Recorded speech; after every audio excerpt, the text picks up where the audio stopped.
It's your first year under Making Tax Digital. You're a landlord, you miss your first quarterly deadline because you are still getting used to the new system. You panic, expecting an immediate fine, but nothing happens. There's no penalty, there's no letter from HMRC. That's not an accident, that's the year one grace period, and it was confirmed in the autumn budget of 2025. But here is what the landlords don't know. The grace period runs out, and what comes after it is a penalty system most people are completely unprepared for. So in this video, we're going to walk you through exactly what the grace period covers, where it ends, and how the full MTD penalty system works, so you are never caught off guard. HMRC confirmed in the autumn budget 2025 that landlords joining MTD in April 2026 will not receive penalty points for late quarter updates during the 2026-27 tax year. That's your first 4 quarterly submissions.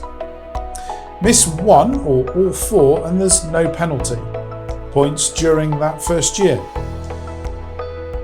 This only applies to the first cohort, those with qualifying income over £50,000 joining from April 2026.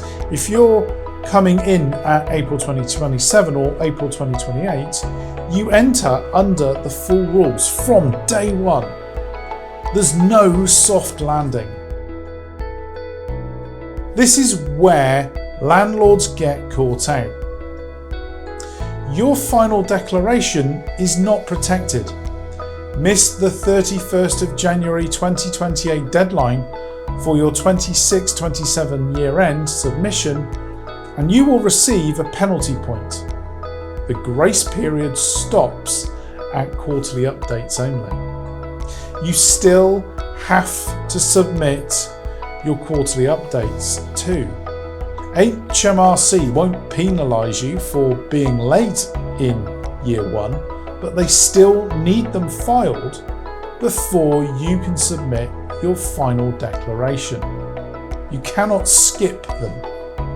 And late payment, completely separate system. Interest starts running from day one, the moment your tax bill is overdue. The grace period has no effect on that.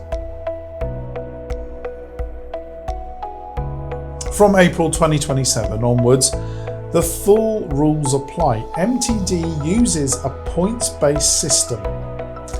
Every missed deadline, quarterly update or final declaration earns 1 penalty point.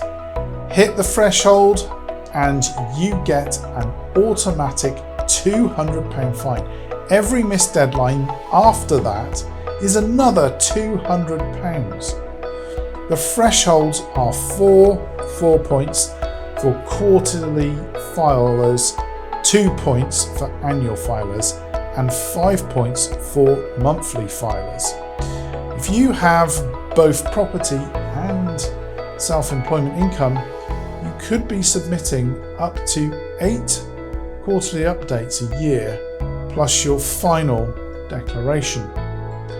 Each missed submission earns its own point, and those points build up faster than most people expect. And once you've crossed the threshold and received a fine, clearing your record means submitting everything outstanding for the previous 24 months and staying fully compliant for 12 consecutive months. That's a full year of clean compliance just to reset to 0. Separate from submissions, late payment penalties work on simple, escalating timelines. Interest runs from day one. No penalty charge for the first 15 days on top of the interest. And from day 16 to 30, a 2% penalty on the outstanding tax applies.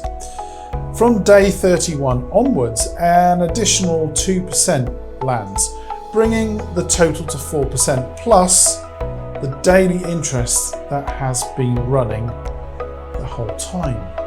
If you genuinely cannot pay, contact HMRC early and arrange a time to pay plan. A TTP stops the penalty charges from compounding further from the date it is agreed.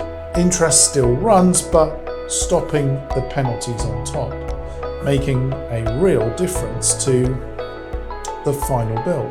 The earlier you act, the less it costs. April 2026 is closer than it looks, and the grace period, as useful as it is, does not wait for you to feel ready. Get onto HMRC recognised MTD compliant software like Rentalbux for now while the pressure is off. Rentalbux is fully recognised by HMRC for MTD, for income tax, UK property, foreign property and self-employment incomes, all covered in one place. And right now, Rentalbux is completely free to use until August 2026. Thanks for watching.